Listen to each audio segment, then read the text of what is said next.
Hi friends, welcome back to Deepa சமையல். இன்றைக்கி நம்ம சேனலில் வந்து சாத்துக்குடி ஜூஸ் எப்படி போடலான்னு பார்ப்போம். இதுக்கு வந்து நான் வந்து மிக்ஸி வந்து யூஸ் பண்ண போகிறதில்ல.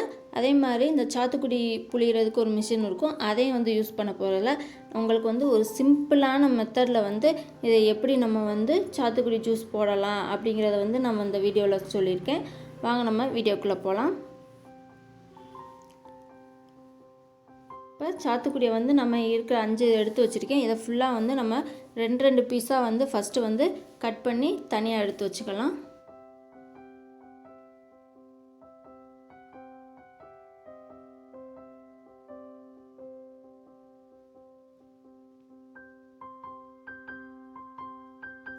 இப்போ எல்லாத்தையும் கட் பண்ணி நம்ம தனியாக எடுத்து வச்சிட்டோம்.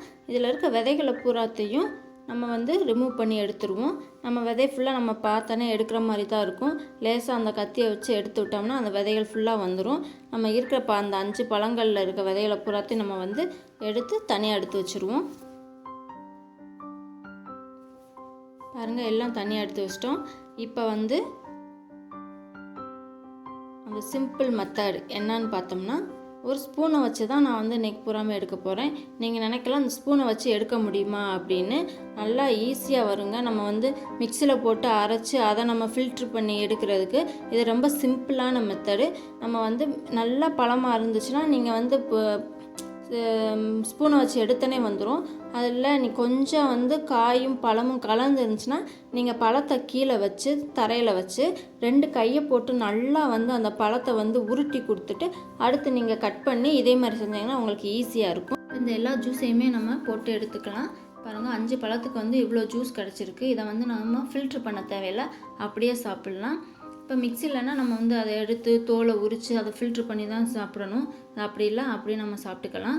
இதுக்கு வந்து நான் 3 ஸ்பூன் வந்து சர்க்கரை சேர்த்துக்கிறேன். உங்களுக்கு சர்க்கரை வேணான்னா இதை வந்து அவாய்ட் பண்ணிடலாம். நீங்கள் பாருங்கள், கோடை காலம் அப்படின்னாலே நமக்கு வந்து ஏதாவது ஜூஸ் குடிக்கிறது தான் ஞாபகம் வரும். அப்போ வந்து எந்த ஃப்ரூட்டோட விலை நமக்கு ரொம்ப சீப்பாக கிடைக்கும் அதை வாங்கி நம்ம வந்து யூஸ் பண்ணிக்கிற வேண்டியதான். அப்போனா நம்ம உடம்பு வந்து சீராகவும் எந்த ஒரு நோய் இல்லாமல் நல்லா உடம்பு வந்து குளிர்ச்சியாக இருக்கும். ஃப்ரூட் ஜூஸ் வந்து எல்லாமே வந்து உடல் நலத்துக்கு வந்து நன்மையை தான் தரும்.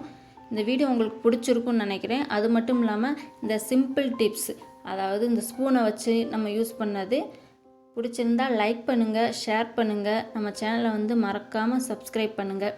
தேங்க்யூ ஃபார் வாட்சிங். பாய்.